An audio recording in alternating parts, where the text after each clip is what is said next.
We're back working on the Corvette and we're doing some troubleshooting today. So you guys have seen I've done a bunch of different things. Well, the most recent thing is I've done knock sensors, fuel injectors, all that stuff. And now I've got a diagnostic trouble code. It's in module 4, code is a 42, which means something's not working with the ignition correctly. I'll put the description somewhere below. But I've got the handy dandy service manual. And the service manual walks you through how to troubleshoot this problem. So I'm gonna do that with you guys today. We're gonna walk through this together, see what's going on, and we're gonna determine whether it's a electrical connection issue or whether the ECM is bad. That's what we're doing today. That's what this troubleshooting is gonna tell us. And for this, we've gotta use a couple tools. For the troubleshooting, we're gonna need a test light and a multimeter. And I've got the book actually marked with what we're gonna be doing here. It's in DTC 42. It kind of walks you through what is going on here, what causes it, and then how to diagnose it and determine what's wrong. All right, so we're gonna start at the top here. And we've already done this step. I've already cleared the codes, cranked the engine, the code came back, so it's a yes. So now we're going to step 2 right here. So what I gotta do is the ignition's off, which it currently is. I'm gonna disconnect the ignition coil module connector. So that's what we're gonna go over there and do really quick here. If you haven't already, be sure to go down below, hit that subscribe button for me, hit that little notification icon so you get notified every time I post a video of me doing something on the Corvette. In this guide, the section we're using is the 6E3A91. And this is a VIN P car, so this is the LT1. So for this step, we can see we've got to disconnect the ignition coil module connector. The ignition control module is right here. This is the connector. I've already disconnected it. So that's disconnected from right there. And it says that we're going to use the voltmeter, put it on AC, so alternating current. AC, turn it on. So now it's going to be probing for AC current on here. And what we've got to do is we want to probe terminal B to ground. So that means that on this connector, there's some letters. The connector terminals are labeled here on the bottom. And on the left, it's A, B, C, D. So what we want to do is we're going to go to the second connector right there. We're going to put our red test probe inside of that connector right there. And then it says we want to test it to ground. So we're just going to take the black probe and we're going to put it to ground. I've got my whole radiator shroud assembly pulled out, so I've got some good ground places where those bolts were attached right there. So I'm going to do that. I'm definitely going to have to hold this one into the probe because my probe's too thick to fit in that little plug there. You're going to probably need an assistant to help you with this because it's going to require someone turning the car over while you're out here watching this, or you could set up the probe to record the voltage when you do this, but I'm just going to have someone crank the engine for me while I do this. The ignition coil is unplugged, so there's no chance the car is going to fire up, but we're going to see what happens here.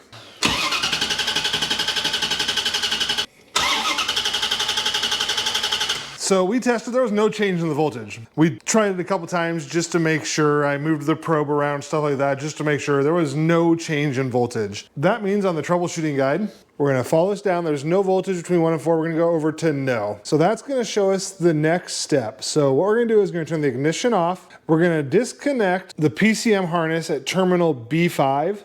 And we're gonna probe it with a test light. We're on the side where the battery is, so we're just connecting the probe to the battery positive. And what we'll do is to show how this works, I'm just gonna touch it to the negative. And you're gonna see this green light lights up when it grounds out. That's how you tell if something has a ground or not using this test probe. And that's what we're gonna be checking here. We're gonna check this connector right there and see if it grounds or not. What we're gonna do to make accessing this a little bit easier, we're gonna go ahead and unbolt it from the vehicle. So there's gonna be a bolt here, and then it just kind of connects on the bottom here. It's a thing that it slides onto that we're gonna unbolt it and slide it off there. Then we'll be able to flip this over, get to the plugs and all that stuff here.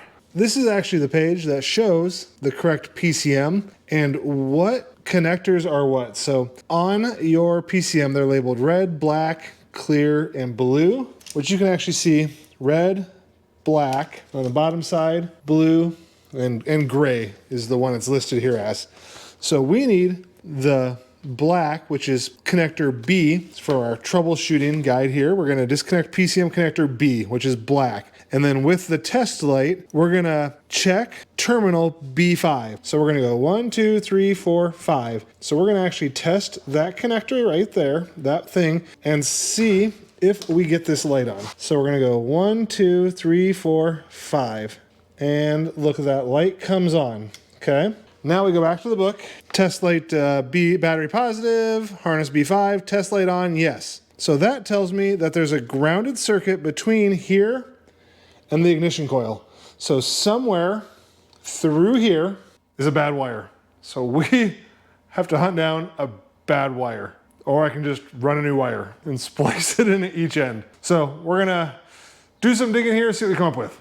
All right, so here's the connector on the ignition control module that the B connector has a bad wire on. I'm just gonna start by looking at this thing, and honestly, this thing is dirty, it's gross.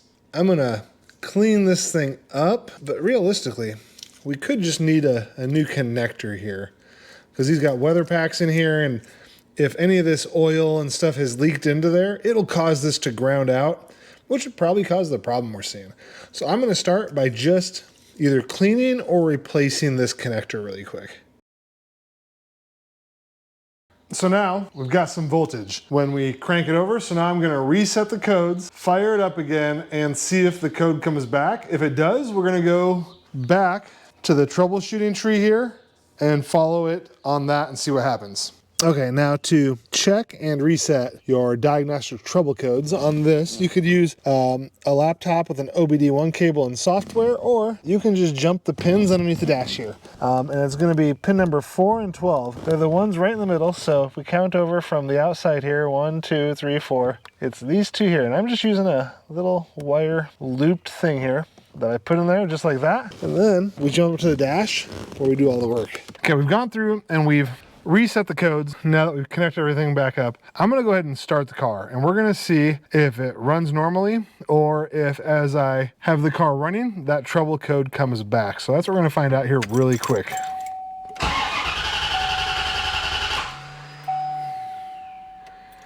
I might have to plug the ignition coil in to make this work.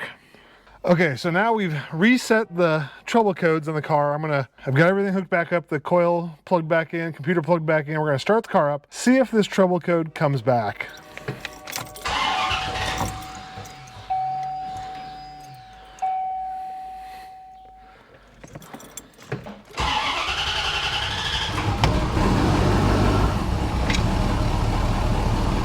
All right, my service engine soon light did come on pretty quickly.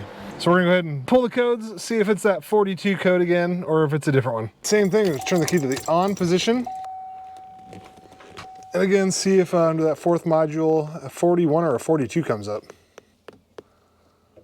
41, so that's actually a different code than we were getting before, and there was the 42. So the 41, again, is from just unplugging the computer and the coil and turning the car over. Okay, so we're gonna continue testing this H42 code first. The H41 code is another issue between the PCM and the coil though as well. It's just we do the exact same troubleshooting on a different plug on the ECM. We have the code after we reset it, so we go down to yes. We checked the ignition coil, we probed it with a multimeter, we had voltage between 1 and 4. So now we're gonna use the test light to probe the ignition coil module harness, that harness right there.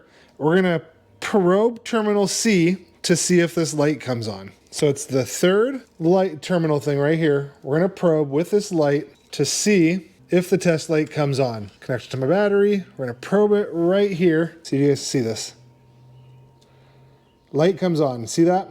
Okay, so we probe that, light comes on. Probed, light came on, yes. So now we're gonna do this. We're gonna go turn the ignition on, and then we're gonna take the test light, we're gonna put the test light to ground. So we're gonna take it off the battery, we're gonna ground it out, and then probe terminals D and A to see if that light comes on. So we're gonna check terminals D and A here. So start with D. And the light comes on, it lights up red there, you can see that. And then we're gonna do the same thing on terminal A. Lights up red as well. which means we've got voltage coming through. So those are a yes on our tree here. So we checked them. There was a light on both. So yes. So it's telling me it's a faulty ignition coil module connection or a faulty ignition coil module. So it's either this connection here, which we just had to clean a little bit ago because we were having some issues anyway, or it's this actual control module here. I cleared the codes for the 41, restarted it, and the code came back. So same thing, just go down the flow chart. So we disconnected that ignition control connector. We probed terminal B with a voltmeter to ground, cranked the engine, we had voltage. So again, follow to yes. So with the ignition off, test probe light to terminal C on there. Does the light come on? Yes, it did. That's the exact same process we've gone through for DTC 42 and 41. So now we come down to the same thing. Ignition on, test light to ground, which we just did. That was the test light thing we just did. Terminals D and A, is the light on?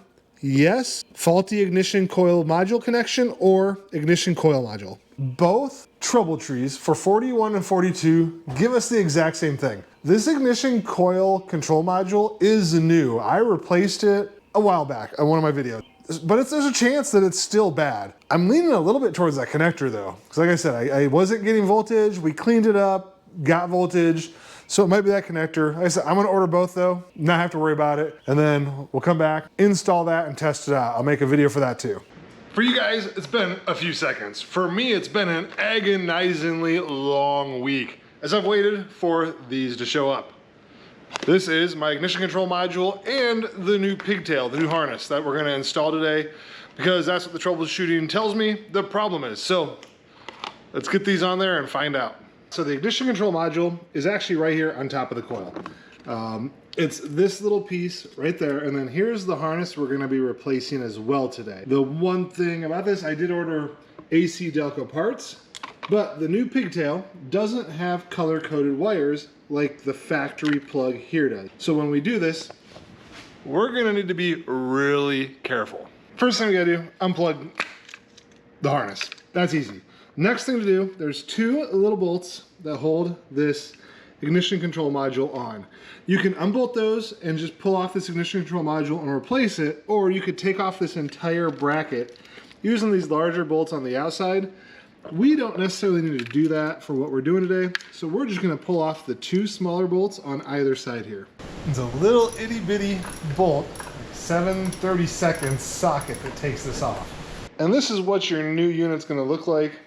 You can see that's where those mounting bolts are that hold that into place, and then the harness plugs into the top here. And you'll see my heat sink here on the bottom came off with my control module.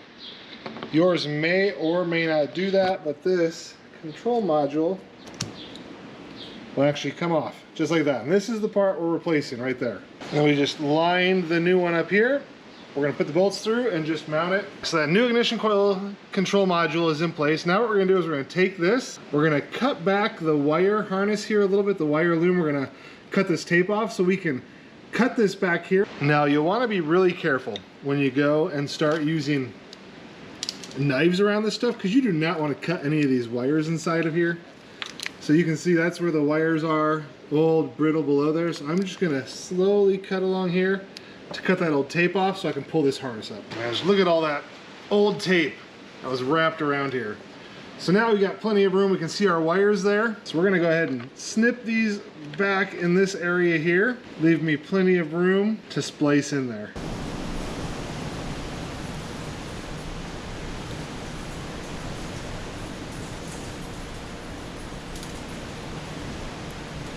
Something important to do before you go start cutting away. Make sure that the harnesses are the same plug. So what I've done here is I've cut the wires at a couple different lengths. And the reason I do that is because I am using butt connectors to do this. I'm not soldering and heat shrinking. I'm actually using a watertight heat shrink butt connectors to do this splice. It's a super simple process. It's weatherproof. It works just as well as soldering and heat shrinking. So that's how we're gonna do this. So I did do just a couple different lengths. So when I put the butt connectors on there, they aren't all crammed together in the same spot. Now what I'm gonna do is I'm gonna take my new harness and I'm going to start connecting the wires one at a time. So I'm going to lay it so it's just like this. Here, I'm going to connect this first wire to green because that's the color there. So that's what I'm going to do here really quick. Lots of different wire stripper tools you can use. I'm just using your standard pliers style here. It's got the stripper on the top there, and it's got the butt connector crimp right there. We'll be doing the 22 to 18 gauge, so the red one's right there. I'll be using the red butt connectors because that's about what size this wire is. Again, I'll link tools down below so you guys have access to all these tools if you do it yourself. Anyway, so I'll do these one at a time. I'm going to put the butt connectors on this side here. I'm going to strip the wires back one at a time, put this on.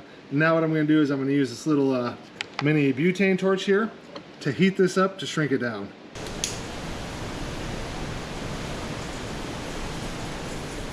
Now I got this side shrunk down. I just have to connect that side, crimp it down, and do the same thing with that torch to shrink it down and give me a waterproof seal.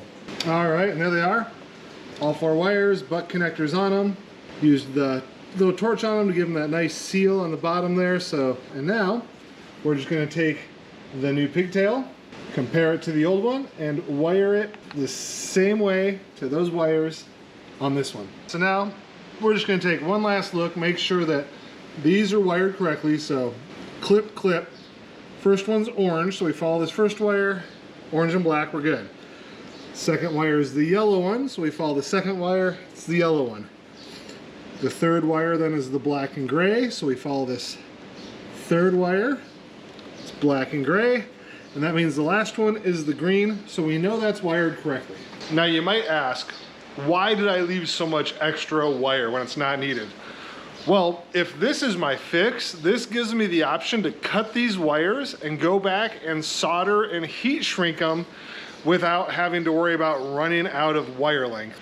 Old plug out of the way, close up our tools, and again, I'll link to all this stuff down below. But now we're gonna go back and we're gonna plug all the harnesses in here, and we're gonna get ready to just fire it up to see if that in fact fixed our issue.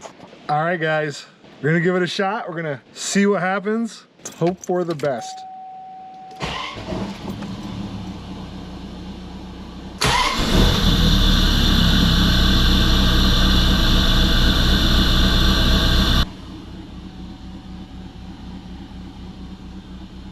Look at that. So far, no check engine light.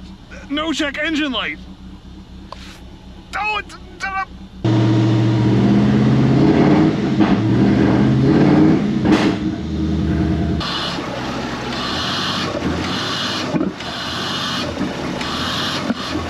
All right, so I forgot to hook a vacuum hose up when I put everything back together. We'll see. Let's find out. Let's see what happens.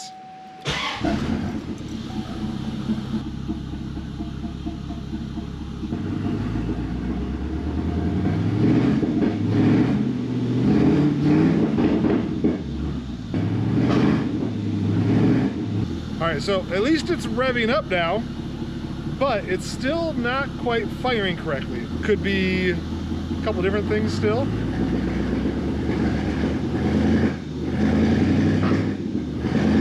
Yeah, still something wrong. We're gonna keep digging. I just checked the codes on the car. It's not pulling any codes. So we fixed the problem with the ignition control module for sure. That's fixed, no more trouble code, it's gone. So now what I'm gonna do is I'm gonna grab my laptop, I'm gonna plug in to the OBD1 connector, and I'm gonna monitor it with my diagnostic program, see what's going on while the car is running. I will do an update once I've done a little bit more digging in, see what I can find there.